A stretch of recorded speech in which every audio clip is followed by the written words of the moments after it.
Hello, listeners. Welcome back to Tech and EdTech. My name is Farheen Fouad, and I'm going to be your host for today. I'm really excited for our conversation because not only will we be diving into all things tech and EdTech, but also getting a hint of non-for-profit sector within the education realm.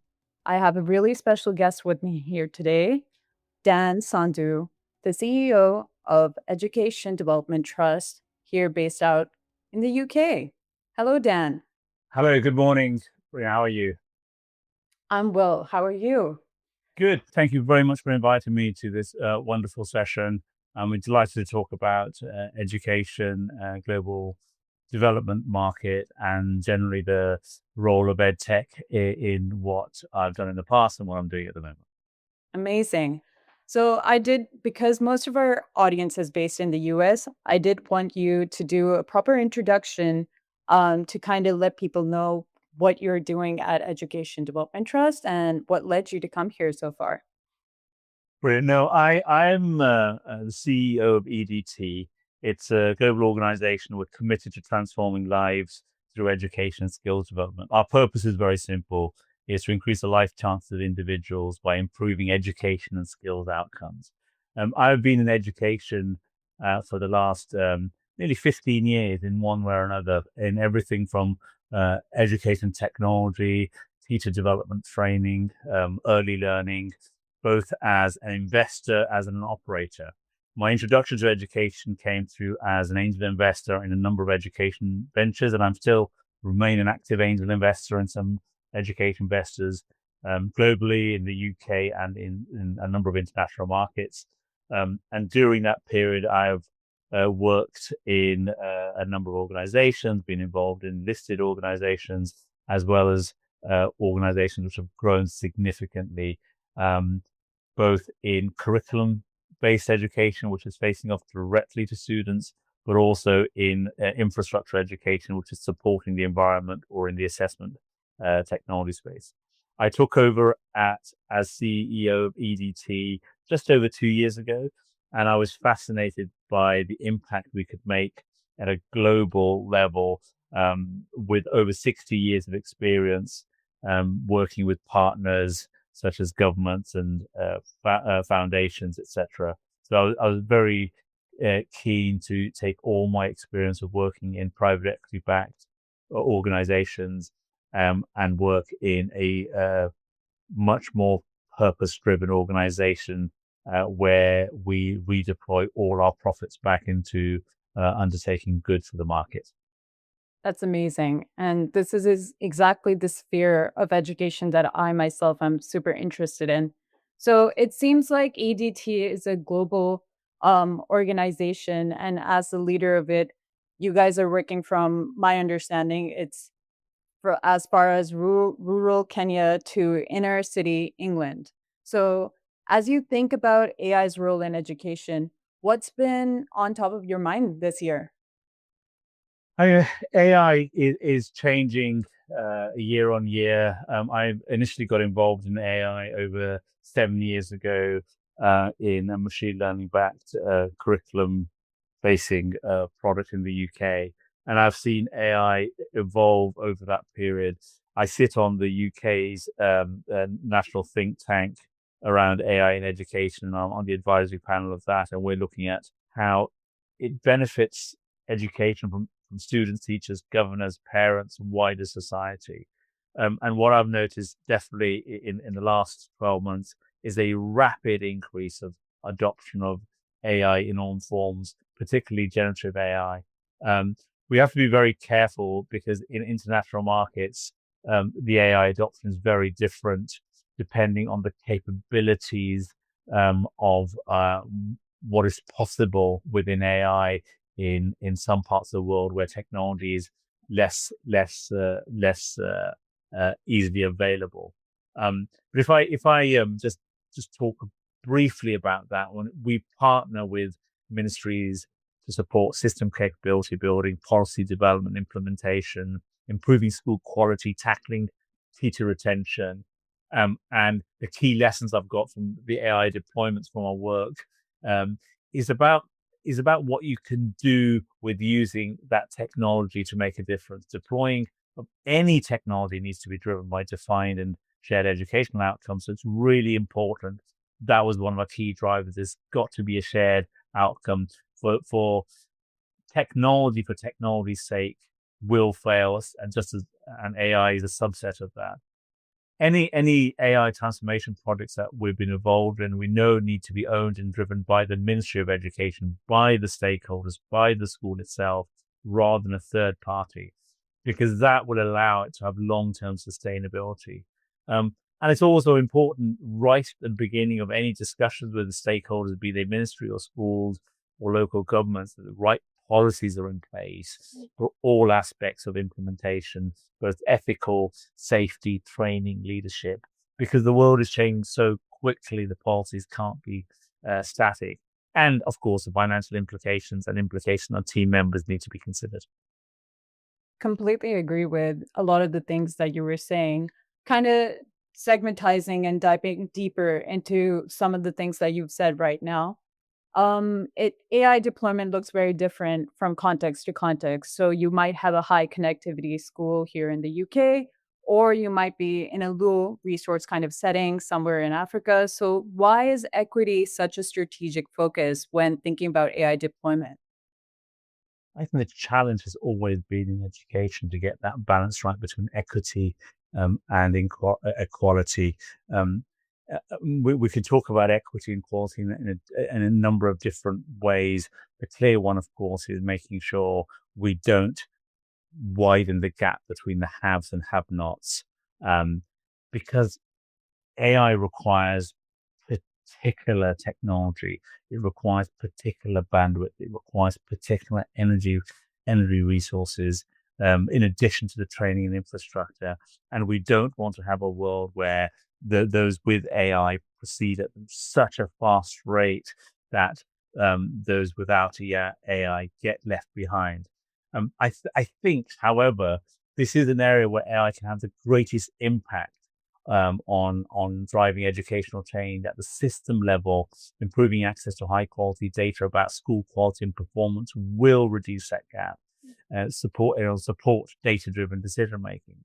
It also includes real time monitoring and reporting at a national level and a subnational level, which again then can inform for targeted interventions even at a district level.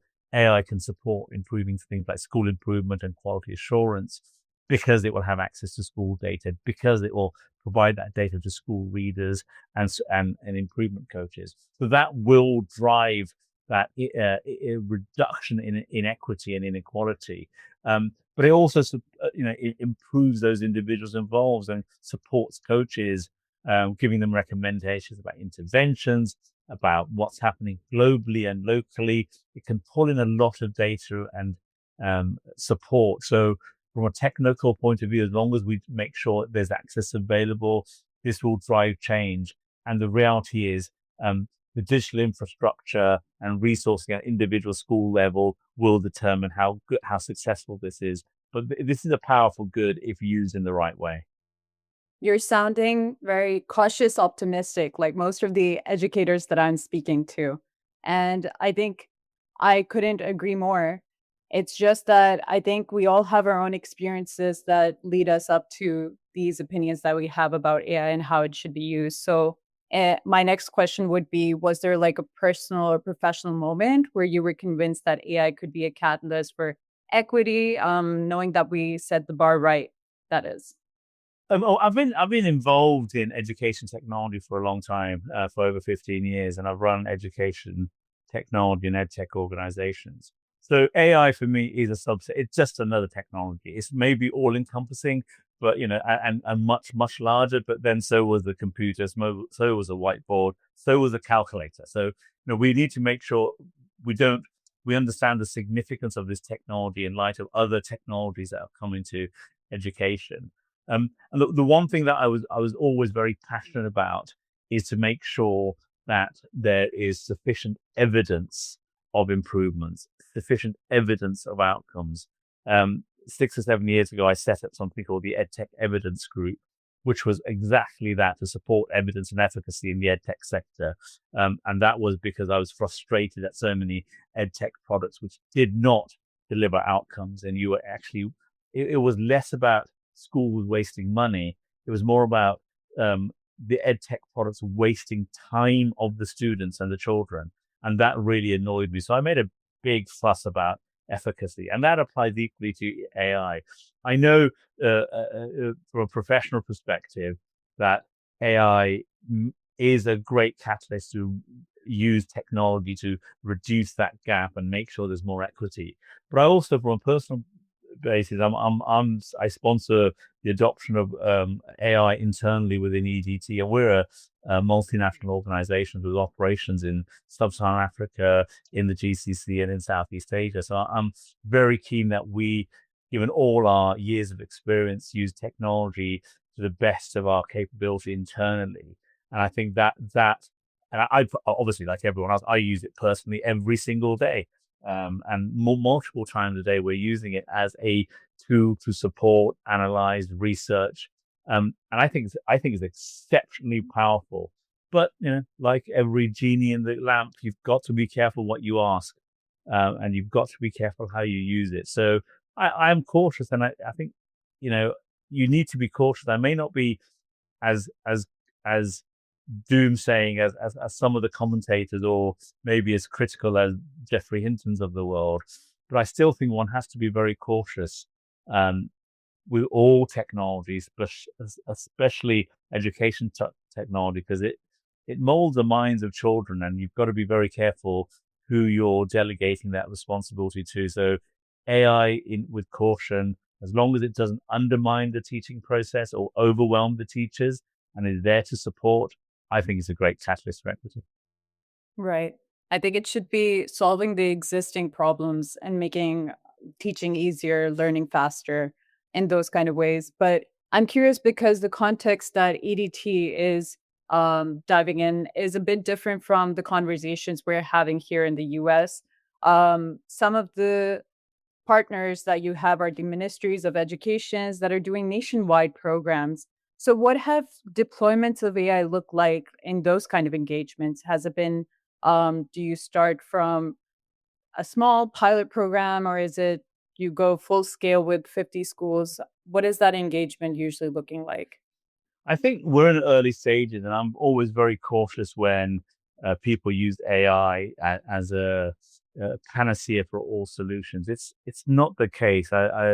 I've been in large conferences, international conferences, where some ministers have funding challenges of a very basic nature, where AI is way down their list. So you've got to be very careful not having a product or a technology looking for a solution or a problem.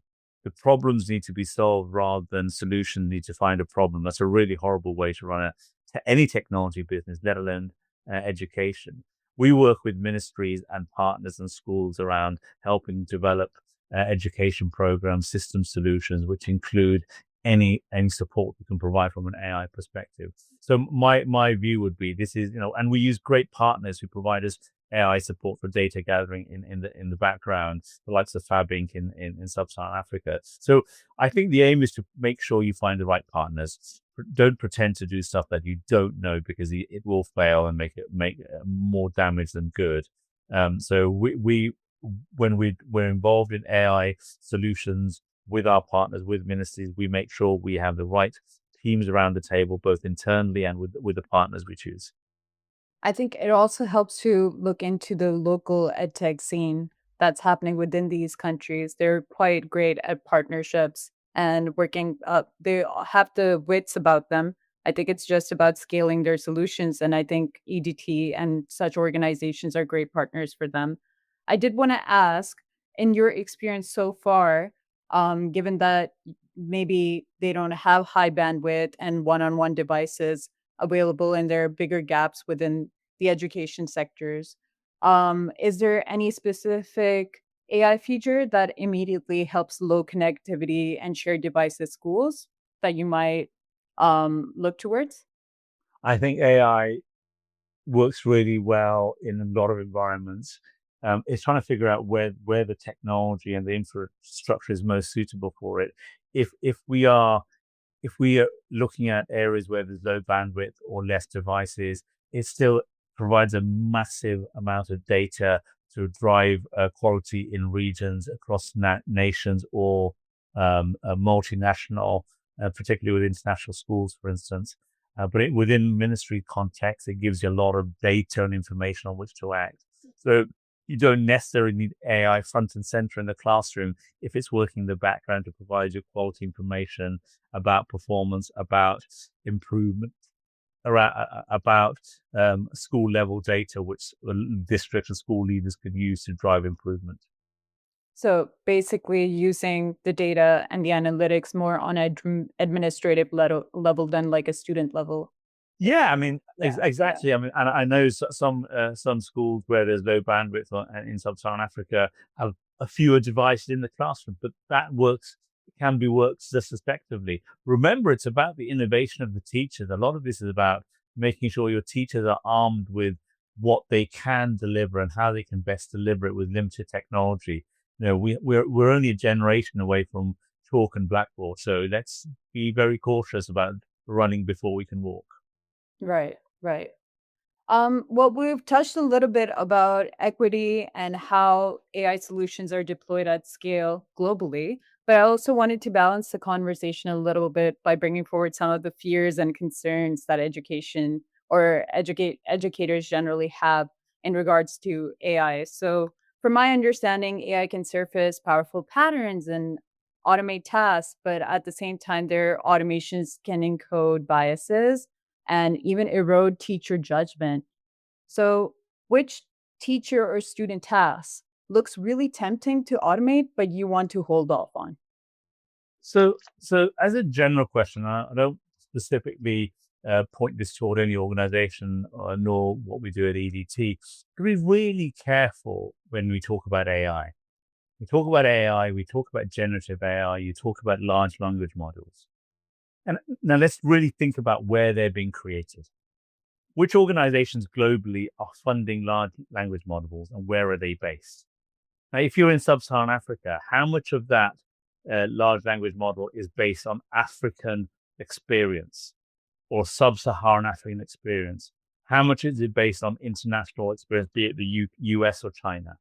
So you've got to be really careful what you drive out of AI in an education environment if the cultural biases built into AI are outside the nation. And that's up to the country making the call. I would be very disappointed if a ministry in sub-Saharan Africa chased the AI, went over the AI rainbow looking for the pot of gold without really understanding where the source is from, what is a large language model, where it's created. So immediately worry about anything which is in front of the student around not necessarily education pedagogy, but content and context. So I would be very careful until those territories have their own large language models, until those territories are populating as making sure the learning aspect of AI is done locally. If the learning aspect of AI is done in Beijing and San Francisco, that's not really good for a kid growing up in the Congo or in Kenya or in Rwanda. So I would balance that in those instances. Clearly, the best adoption of AI is the back office where you're managing data and managing tasks rather than doing the teaching aspect. So we have to be very careful on what aspects of AI is used in which territory. And from my understanding, EDT prides itself in the approach that it takes to education. A, that it's sustainable, B, it's also evidence based. So I'm curious when it comes to some of the AI tools that teachers might be adopting.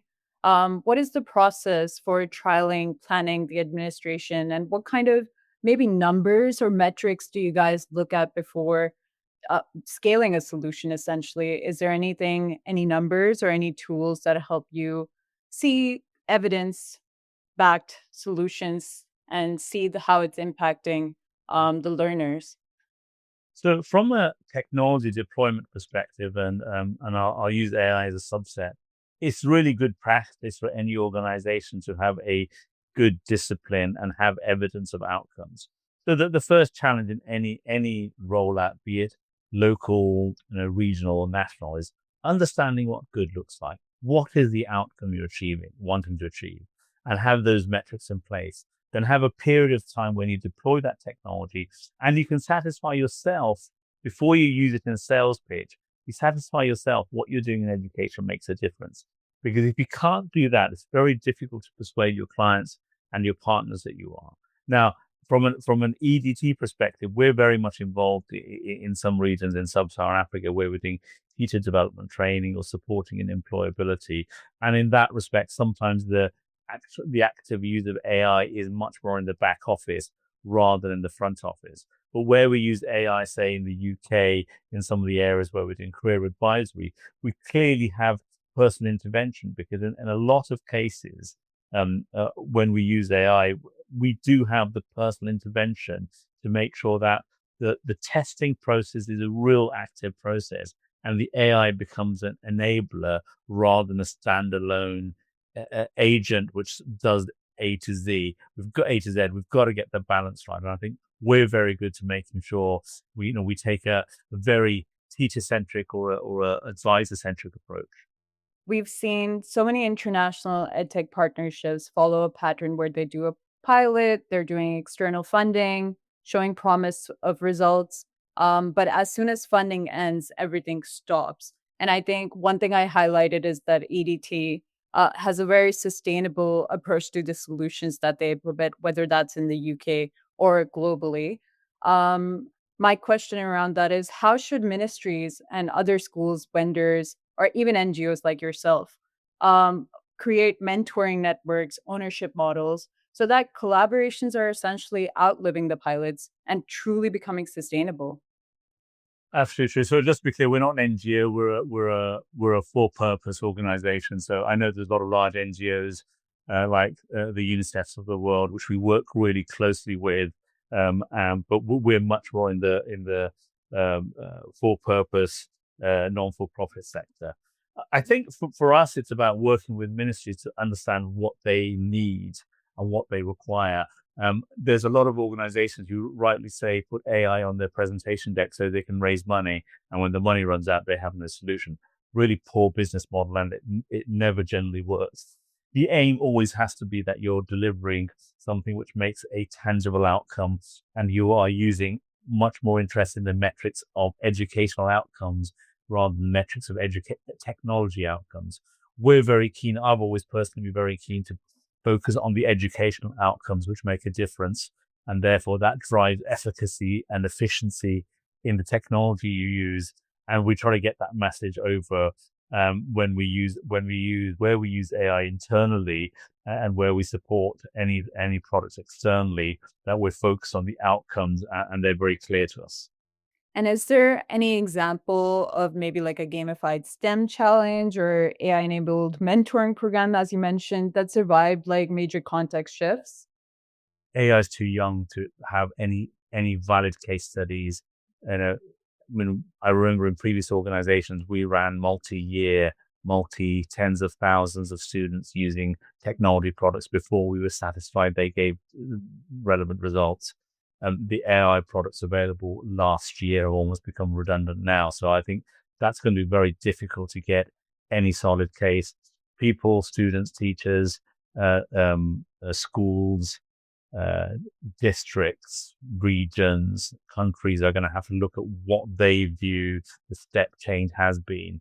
And I think and that's not easy, and it's not about just saving money, but making sure you're really clear about the impact. I don't think there's been valid user testing, or at least sustainable long-term testing of products with an AI bent, which have made a difference yet. I think it'll take a while to get long-term sustainable testing. All right. We're nearing the end of the podcast, and not to put you on the spot, but I prepared a quick set of lightning round questions. Are you up for it? It's Well, let's see. one word answer, maybe a longer answer. It's completely up to you. But if there is any one AI application for equity you'd prioritize funding this year, which one would it be? from a funding perspective, I'd be very interested in anything which drives more information available to ministries at a national level so they can make better decisions. Amazing. One automation in education you'd never greenlight, no matter how much time it promises to save. A robot stood in front of a classroom. And if you could only track one metric to know whether an AI tool is genuinely supporting students or teachers, not just adding to their work, what would it be? That's a really good question. Depending on where you use the product, front office or back office, if it was front office, I'd be looking at a metric which demonstrates long-term retention of learning rather than short-term retention of learning. If it was back office, I'd be looking at the efficiency of tasks undertaken by a teacher, particularly, which takes them more into the classroom and out of admin. All right. And last question. If you could leave education leaders with just one principle to guide their AI decisions, something that would help them deploy tools that truly narrow the gaps, what would it be? The one advice I would give teachers and school leaders would be, you're the teacher, you're the school leader. This is just a technology product. Don't get bamboozled by the technology. Don't get bamboozled by the terminology. Focus on the pedagogical delivery of what you are good at. And therefore challenge anyone telling you there's a solution which is going to save you time or teach your children better or give you better outcomes. Challenge until you're satisfied, not necessarily value for money, but value for time that you're investing in this to deploy and see the outcome. Do not trust anyone selling you anything until you see the evidence. And that is going to be a tough message for AI providers and technology providers. But if they do not have the evidence, sustainable long-term evidence of success, they should not be in this business. I couldn't agree more. I think educators and teachers are really the heart of our whole school structures. And without them, there is no moving forward. Even with new technology and developments, there will always be a need for a good teacher, a good somebody who can come across to the students. The human in the loop will always be a big factor.